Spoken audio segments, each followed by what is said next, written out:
দুনিয়ায় থাকা অবস্থায় মোহাব্বত সম্পর্ক রাখবে আল্লাহকে রাজি খুশির উদ্দেশ্যে। আবার বলেন, সম্পর্ক কার উদ্দেশ্যে? আবার সম্পর্ক ছাড়বেও আল্লাহকে রাজি খুশির উদ্দেশ্যে। একমাত্র মোহাব্বত সম্পর্ক থাকবে কার খুশির জন্য? এই প্রকার লোককে আল্লাহ ডাইকে তার আরশে ছায়া দান করবে। কথা যখন আসলে বললি ভালো। আচ্ছা, এক শ্রেণী আমার বাজানরা দল করে, দলের নেতা নেত্রীর সঙ্গে সম্পর্ক রাখে। এই তুমি বাংলাদেশের ভিতরে উল্লেখযোগ্য কয়েকটা দল রাজনীতি দল আছে না? এর ভিতরে একটা দল আওয়ামী লীগ, আর একটা বিএনপি, আর একটা জাতীয় পার্টি আছে না? আর একটা ইসলামী আন্দোলন বাংলাদেশ, আরো অনেক আছে না? নাই আছে। এই আওয়ামী লীগ, বিএনপি, জাতীয় পার্টি যেই নীতি আদর্শ লালন করে এবং যেই নীতি আদর্শ বাস্তবায়ন করতে চায়, সেই নীতিটা কেউ যদি যাই না, সই না, বুঝা মোহাব্বত করে তাদের সাথে সম্পর্ক রাখে, তাহলে ইমানের কামেল বিরাট লড়ি। হ্যাঁ, শোনেন আল্লাহর বান্দারা, পর্দার মাঝে রাগ করিয়েন না, বোঝার চেষ্টা করেন। আওয়ামী লীগের নীতি আদর্শ কি? ধর্ম নিরপেক্ষতাবাদ আর প্রচলিত গণতন্ত্র, কথা কয় না? বিএনপি প্রচলিত গণতন্ত্র, কথা কয় না? জাতীয় পার্টি হ্যাঁ প্রচলিত গণতন্ত্র। একেবারে সংক্ষেপ করি, এই প্রচলিত গণতন্ত্রের প্রবক্তা কে? আমেরিকার প্রাক্তন প্রেসিডেন্ট আব্রাহাম লিঙ্কন। মানবেন কে তা জানি না, কিন্তু বইলে চাই, ঠিক না বেটি? এই প্রাক্তন প্রেসিডেন্ট আব্রাহাম লিঙ্কন, তিনি এই প্রচলিত গণতন্ত্রের থিওরি কি দিয়েছিল? Government of the people, by the people, for the people.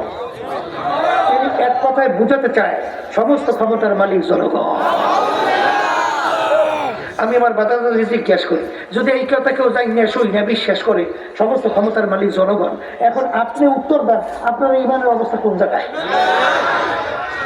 আসতে কয় নাই থাকবে, ইমান থাকবে। এই জন্য ঢাকায় আমার মনে আছে, হয়তো বা 15-20 বছর হইতে পারে, বাইরে আগেও হতে পারে, ঢাকার বিভিন্ন রাস্তার মোড়ে মোড়ে সাইনবোর্ড লাগানো বিএনপির পক্ষ থেকে, যে বাংলাদেশে তখন 12,013 কোটি জনগণ ছিল, যে বাংলাদেশে 13 কোটি জনগণ আমার প্রভু। দেখছেন সাইনবোর্ড? দেখছেন? আল্লাহ মাফ করে। তাই সেই কথা বলতে চাইছিলাম। আর আমরা যারা ইমানদার, আমরা কি পরিমাণ আছি?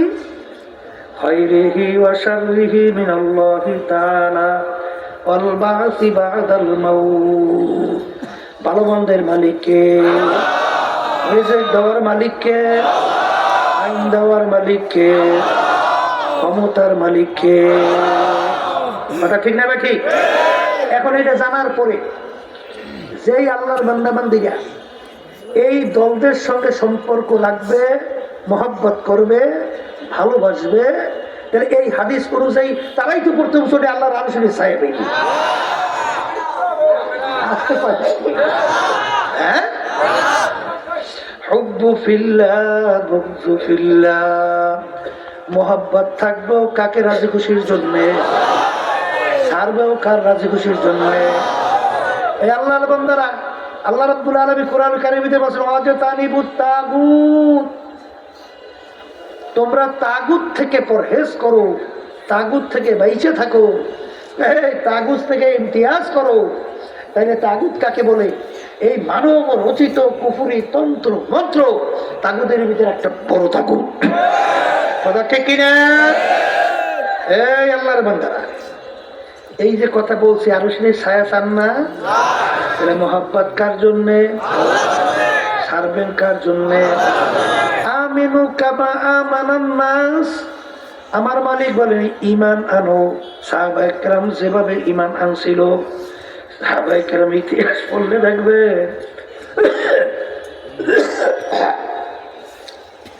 সাহাবায়ে কেরামদের ইতিহাস পড়লে দেখবেন, ওই যে বারবার বলি আবু বকর সিদ্দিক রাদিয়াল্লাহু তাআলা আনহু, তিনি মুসলমান হয়ে গেল, ছেলে তখনও মুসলমান হয় নাই। আবু বকর সিদ্দিক রাদিয়াল্লাহু তাআলা আনহু ইসলামের পক্ষে যুদ্ধ করে, আর ছেলে তখন যুদ্ধ করে কার পক্ষে? কাফেরের পক্ষে। পরবর্তীতে ছেলে যখন মুসলমান হলো, ছেলে ডাক দিয়ে বলে, আব্বা যেন অমুক যুদ্ধে এমন কাজে আপনি আমার সামনে পড়ছিলেন, ইচ্ছা করলে আপনাকে আমি কতল করতে পারতাম।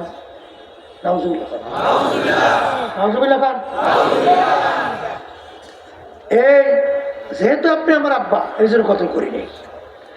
তখন আবু বকর সিদ্দিক রাদিয়াল্লাহু তাআলা আনহু বলেন যে, বাবা শোনো, আমি খোদার কসম করে বলছি, ওই সময় যদি তুমি আমার সামনে পড়তা, সঙ্গে সঙ্গে মাথাকে দ্বিখণ্ডিত করে ফেলতাম। কারণ তখন তুমি আমার আল্লাহর শত্রু। কার শত্রু? তখন তুমি আল্লাহর রাসূলের শত্রু, তখন তুমি ইসলামের শত্রু, মুসলমানদের শত্রু, আমারও শত্রু। কি জোরে বলেন কথা ঠিক কিনা? তাহলে মোহাব্বতটা কেমন? হুব্বু ফিল্লাহ বুগযু ফিল্লাহ। আল্লাহ আমাকে আমাদের সবাইকে তৌফিক দান করুন, সবাই আল্লাহুম্মা আমিন। এখন আমার বাজানদেরকে বলো, পর্দা আলে মা বোনদেরকে বলবো, এই যে কথাগুলো বললাম, এই গুরুত্ব আসবে কাদের কাছে বলেন? এই যারা ইমানদার মুসলমান, আর যারা ঘরে হয়েছে জন্ম মুসলমানের, কাম সব খ্রিস্টানদের, খাপ সব বিজাতিকে, কালচার সব বিজাতিকে, এই চরিত্র সব বিজাতিকে, এরা আমাদের কথা গুরুত্ব দেবে না। এই জন্য কবি বলছিলেন, ও মুসলমান, এই না আমেরিকা লালন সে উলফাত, না আমেরিকা লালন সে উলফাত, হামি মস্তে মদিনা করো খোদায়া।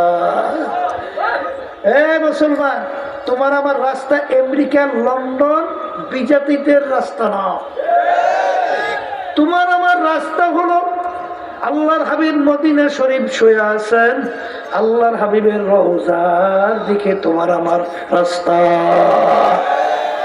এই জোরে বলে কথা ঠিক না বেঠি? মুসলমান তো বলি ঠিক, মুসলমান অর্থ জানেন অনেকে, অনেকে মনে হয় জানি না। মুসলমান একটা আরবি শব্দ। মুসলমান কি শব্দ বলেন? ইংরেজিতে বলে সারেন্ডার, বলে ইংরেজিতে, বাংলা অর্থ হলো আত্মসমর্পণ। বলে আচ্ছা, বাজানদেরকে বলি, এই মুসলমান আত্মসমর্পণ কিভাবে হয়? কবি এক কথায় বোঝাতে যাই বলছিলেন, মুসলমানি বুহাদ গরদান নেহাদান আইনানে খুদ বাদাস্তে খাজাদান। এ আল্লাহর বান্দারা, বুঝের জন্য আইছেন এত কষ্ট করে মাহফিলে, দেখেন আল্লাহর রহমতে একটা কথা বুঝাই সে যায় কিনা, তাইলে আল্লাহর রহমতে কামিয়াব। কি জোরে বলে কথা ঠিক না? ঘোড়ার মুখে যখন লাগাম লাগায়, লাগাম যখন সবারই হাতে ছাড়ে, ঘোড়ার নিজের ব্যক্তিগত বুদ্ধি শক্তি চালাকি আর চলবে? সবারই যেভাবে ঘোড়াকে চালায় ওইভাবে চলা লাগে না? আর কোনো শক্তি এদিক ওদিক চলার আছে? তাই ঠিক যারা আমরা মুসলমান দাবি করি, আমরা সবাই লাগাম লাগাইছি না? আসতে কয় কি লাগাম লাগাইছে? কালিমার লাগাম লাগাইছি। সবাই পড়ি নেই আমরা?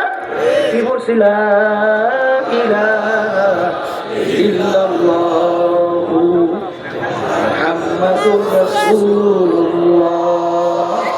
এই কালিমা পড়ছেন না পড়েন নাই? এর অর্থ কি? কালিমার লাগাম লাগাইয়া, এই কালিমার লাগাম কার হাতে ছাড়ছো? কেউ ছাড়ছে লন্ডনের প্লেয়ার, কেউ ছাড়ছে জর্জ ডব্লিউ বুশ, কেউ ছাড়ছে বাইডেন, কেউ ছাড়ছে বর্তমানে আবার কি ট্রাম্প। কথা ঠিক না ভাই? ঠিক আছে, ভুল করছি না ঠিক বলছি? মুসলমানদের নীতি কালচার আদর্শ ভালো লাগে না, তাদের কাছে ভালো লাগে বিজাতিদের কালচার। ও মুসলমান, তুমি মুসলমানের ঘরে জন্মগ্রহণ করতে পারো, কিন্তু আল্লাহ এবং আল্লাহ রসুলের কাছে তুমি মুসলমান পরিচয় লাভ করতে পারো না। বলেন কথা ঠিক না ঠিক? এ মুসলমান, কালিমার রশি লাগাইয়া লাগাম ছাড়া লাগবে কার হাতে? আল্লাহ এবং আল্লাহ রসুলের হাতে। বলেন কার কাছে? আল্লাহ এবং আল্লাহ রসুলের হাতে। যখন আল্লাহ এবং আল্লাহ রসুলের হাতে ছাড়তে পারবা, তখন তুমি দাবি করতে পারবা তুমি মুসলমান। কথা ঠিক না বাড়ি? এই জন্য বাজানদেরকে বলবো, শোনেন, আমার আব্বাজান রহমতুল্লাহি আলাই, সুবহানাল্লাহ, দেখছি বড় হওয়ার পরে, হ্যাঁ, একটা এই আমলের ব্যাপার, আমল মানে কাজ। একজনে বলতেছে, হুজুর এই আমলটা তো সুন্নাত তরিকা না, এই আমলটা তো সুন্নাত। আব্বাজান রহমতুল্লাহ বলছিলেন যে আমার এখন পুরো স্মরণ নাই যেটা সুন্নাত তরিকা কিনা, তবে আসাতে যে কিরাম যখন কোরআন এবং হাদিস পড়াইতেন, পড়াবার সঙ্গে সঙ্গে আমার 3.5 হাত বডির মধ্যে আমি ওইটাকে ফিট করে আমল শুরু করতাম। কি বুঝে কথা বুঝছেন? কি শুনছে তো আমল শুরু করছে। পরবর্তীতে তালাশ করে দেখা গেল আল্লাহর কত ফজল করিম রহমতুল্লাহি আলাইহি যে আমলটা করতেন সেটা সুন্নাত প্রমাণিত হয়েছে। সুবহানাল্লাহ বলেন না মিয়া? হ্যাঁ, এই ছিল তাদেরই বিশ্বাস। আর তোমার আমার বিশ্বাসটা কেমন হয়েছে? দু কিস্তি পর পারা দে না চেরা যায়, দু কিস্তি পর পারা দে না, দু কিস্তি পর নেহাদমকে চেরা যায়। যদি বলে কথা ঠিক না? এই দুই নৌকার ভিতরে কেউ যদি পাও লাগায়, দুই নৌকা যখন দুই দিকে সরতে থাকে, তখন তোমার অবস্থা কি? মাঝখানে ফাইয়া মরা ছাড়া কোনো গতি আছে? এক শ্রেণী বর্তমানে আমার বাজারটা বের হয়েছে, এই দুনিয়াটার এই আওয়ামী লীগ, বিএনপি, জাতীয় পার্টি, এই যারা এই মানব রচিত কুফরি তন্ত্র মন্ত্র লালন করে, তাদেরকেও খুশি করে। আবার মসজিদের ভিতরে যাইয়া সেজদায় পইরা সুবহান রাব্বিয়াল আলা কইয়া আমার মালিককেও খুশি করে। এখন কয় নৌকায় পাও? আমার ভুল নইলে একটু বললে, কয় নৌকায় পায়? কয় নৌকায়? তোমার পালা কি? বলেন খসরা দুনিয়া ওয়াল আখিরা, দুনিয়াতেও ধ্বংস আখিরাতেও ধ্বংস। এ কবরের যাত্রীরা, হাদিসের মধ্যে আল্লাহ রাসূল সাল্লাল্লাহু আলাইহি ওয়াসাল্লাম বলেন, যখন কোন ফাসিকদের প্রশংসা করা হয় আল্লাহর আরশ থরথর করে কাঁপতে থাকে। এক শ্রেণী বর্তমানে বের হয়েছে, আমাদের যাইতে বাইরেও আছে। যাইতে বাইরে বলছে মানে আমরা আলেম আর তারাও আলেম, কথা কয় না? যাইতে বাইরে অনেক সময় দেখা যায়, আল্লাহ মাফ করো, হুব্বুদ দুনিয়ার আসকুল্লি খাতিয়াতিন, আল্লাহর হাবিব বলেন সমস্ত গুনার মূলই হলো দুনিয়ার মোহ। কিসের মোহ? আবার জোরে বলেন, এই দুনিয়ার কিছু কিনছি স্বার্থের জন্য, পদের জন্য, সম্মানের জন্য, তাদের প্রশংসা এমন ভাবে করা শুরু করে মনে হয় যেন এখন সবে মাত্র আসমান থেকে আল্লাহর ওলি নাযিল হইছে। কথা কয় না? মনে হয় যেন আল্লাহর ওলি নাযিল হইছে। তুমি তো আল্লাহর ওলি নাযিল করাও, আর ওদিকে আল্লাহর আরশ কাঁপে। আসতে কয় কথা ঠিক না? ঠিক। তবে কথা আছে, এই যে বুঝছি আবার কেউ একাই দেয়, কথা কথা কইয়েন না, বুঝছেন? ব্যবহার সুন্দর থাকা লাগবে। ব্যবহার কি থাকা লাগবে? আর হিকমত অবলম্বন করা লাগবে। কারোর সাথে খারাপ ব্যবহার করা যাবে না। কথা ঠিক না? ঠিক। আসতে কয়। তাই সেই কথা বলতে চাইছিলাম। এই তাইলে ওই যে নেতা নেত্রী ফাঁসে, এদের প্রশংসায় অর্থ কি? নৌকা দুই ডেপা বলেছে। কয় নৌকায়? কয় নৌকায়? কয় নৌকায়? তাই দৌড়কে তখন দুই দিকে সরবে পালা। আমি বলছি খসরার দুনিয়া আমার মালিক বলছে, আমার মালিক বলছে।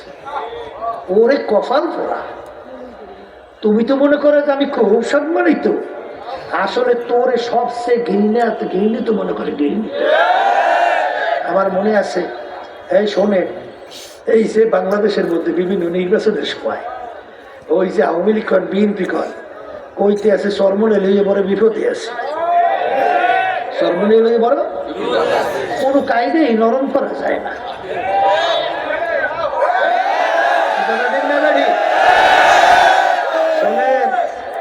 আল্লাহর বান্দারা যেই কথা বলতে চাইছিলাম, খবরদার দুই নৌকায় ভাড়া দেওয়া যাইবে না।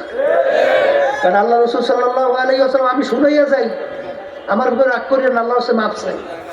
আমার ভুল হইলে বলবেন হুজুর ভুল হয়েছে, আর ভুল না হইলে সোজা হইয়া কবরে যাইব। সাপ চলে বেকাইয়ে বেকাইয়া, বলে সাপ সোজা হওয়া, সাপ সোজা হা, ও সোজা হইতে পারে? তাই বলে তুই সোজা তো হবি না, তাই মইরে সোজা হবি, মরলে তখন তো একেবারে কথা ঠিক না ঠিক? তাই সোজা তো হবা না, আজরাইলের ধাক্কার পরে সোজা হওয়া, ঠিক না ঠিক? এর আগে সোজা